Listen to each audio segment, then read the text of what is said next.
Shalom, selamat pagi Ibu, Bapak, dan anak-anak sekalian yang mengasihi dan dikasihi Tuhan Yesus Kristus. Pagi ini Rabu 26 Mei 2021, kita bertemu kembali di dalam acara Satu Hati, Sapaan Tuhan tiap pagi. Baik, sebelum kita mendengarkan firman Tuhan, mari kita awali dengan berdoa. Allah yang maha baik, Engkau yang kami sebut dan kami kenal di dalam Tuhan Yesus Kristus. Terima kasih, pagi ini Engkau telah bangunkan kami ya Tuhan, dengan kondisi keadaan yang sehat, dan terberkati akan apa yang jadi kebutuhan kami. Sebentar Tuhan, kami akan mendengar firman-Mu, mendengar sapaan-Mu sebagai landasan kami di dalam melakukan aktivitas kami pada pagi hari ini. Terima kasih Tuhan, amin. Ibu, Bapak, dan anak-anak sekalian, tema besar kita pada bulan Mei ini adalah sudahkah yang terbaik kuberikan. Dan pada pagi hari ini kita akan bersama-sama melandaskan bacaan firman Tuhan dari Yesaya 43 ayatnya yang ke-2 sampai dengan yang ke-4 yang akan dibacakan oleh Jemaat Praremaja GKJ Condong Catur, Adik Bubun. Monggo silahkan Dik Bubun. Bacaan firman Tuhan pagi ini terambil dari Yesaya 43 ayat 3 sampai 4 yang demikian. Sebab akulah Tuhan Allahmu yang maha kudus, Allah Israel juru selamatmu. Aku menebus engkau dengan Mesir dan memberikan Ethiopia dan Sheba sebagai gantimu. Oleh karena engkau berharga di mataku dan mulia, dan aku ini mengasihi engkau, maka aku memberikan manusia sebagai gantimu dan bangsa-bangsa sebagai ganti nyawamu. Demikian firman Tuhan. Ya, terima kasih Adik Bubun sudah membacakan firman Tuhan pada kita pada pagi hari ini. Semoga Adik Bubun senantiasa diberi kesehatan dan berkat yang melimpah bersama keluarga. Amin. Ibu, Bapak, dan anak-anakku yang dikasihi dan mengasihi Tuhan Yesus Kristus, pada pagi hari ini subtema kita adalah bukan objek. Apa sih sebenarnya objek ini? Nah, kalau menurut Kamus Besar Bahasa Indonesia, yang dimaksud atau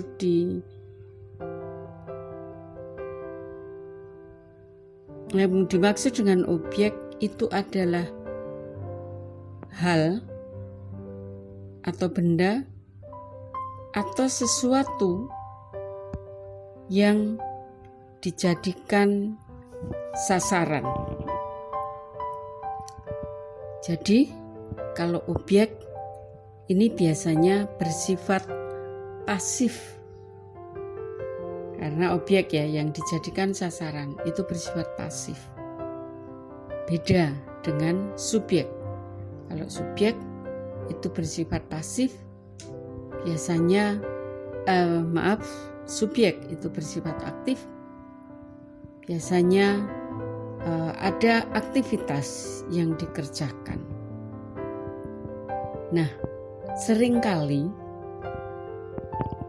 lansia itu sering diprioritaskan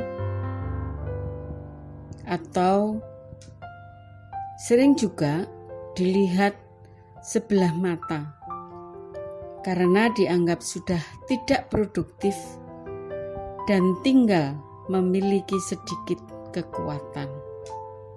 Nah, akibat pandangan yang negatif ini, maka orang menganggap bahwa hari tua adalah hari yang tersisa.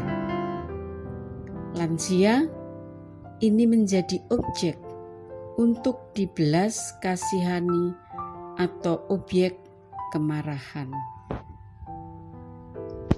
Nah, bagaimana pandangan Tuhan terhadap lansia ini?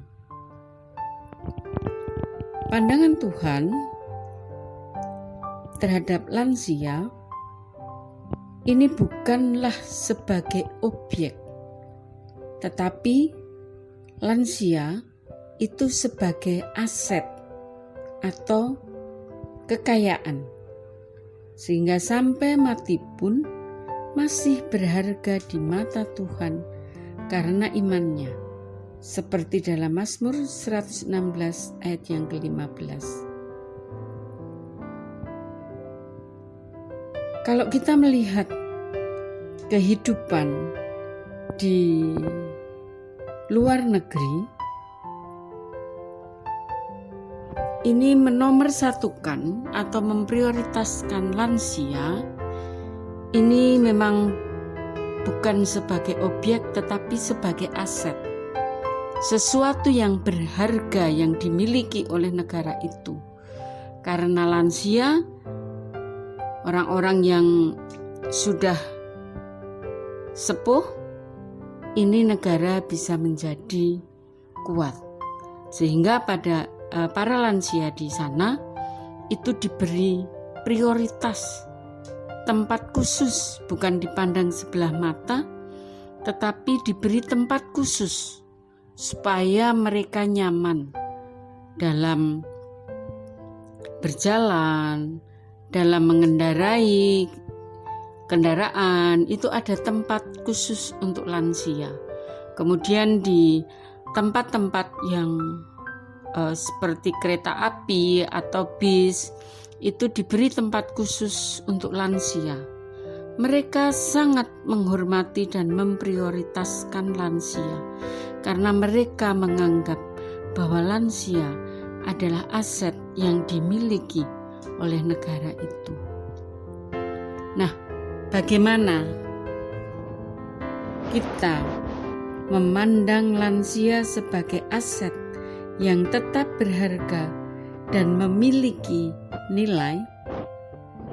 Yang pertama, pandanglah dari kacamata Tuhan.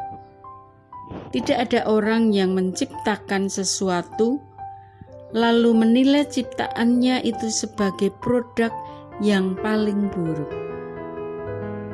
Nah, manusia tidak diciptakan seperti binatang ataupun tumbuh-tumbuhan, tetapi manusia diciptakan oleh Allah itu segambar dengan Allah, berharga di mata Allah dan dihargai seperti manusia menghargai Allah.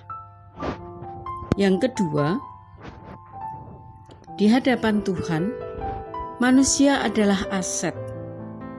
Aset itu adalah kekayaan atau sesuatu yang sangat berharga dan mempunyai nilai. Objek itu bisa dipakai sebagai garapan dan belum tentu berharga. Kalau kita menyadari diri sebagai aset Tuhan, apalagi setelah kita menjadi milik Tuhan dengan sebutan anak-anak Allah, maka seyogianya kita membalas penghargaan Tuhan itu dengan hidup penuh bersyukur. Yang ketiga, manusia adalah makhluk yang mulia dan disayang Tuhan. Semua ciptaan Tuhan dipeliharanya, tetapi predikat mulia dan disayang hanya dikenakan untuk manusia. Jangan pernah kita merasa rendah dan hina ketika kita memasuki usia lanjut. Karena kata lanjut berarti masih diberi kesempatan oleh Tuhan untuk melanjutkan karya-karya dan pengabdian kita di tengah-tengah masyarakat. Oleh karena itu, mari kita senantiasa mengingat bahwa usia lanjut, usia tua itu adalah aset milik Tuhan, bukan sebagai objek yang harus dikasihani. Oleh karena itu, terutama saya, dan marilah kita semua mensyukuri atas karunia dan anugerah ini. Objek terkadang hanya menjadi tontonan,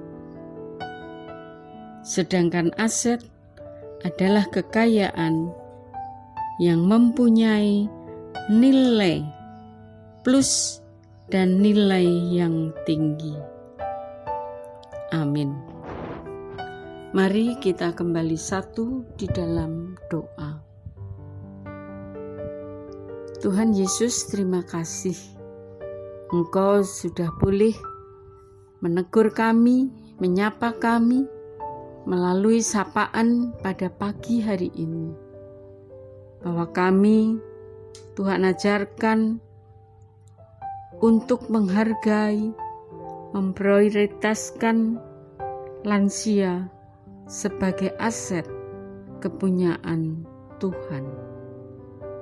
Dan biarlah hari-hari selanjutnya Engkau berkenan mengajar kami untuk senantiasa dapat berbuat yang seturut dengan kehendak Tuhan. Terima kasih Tuhan Yesus.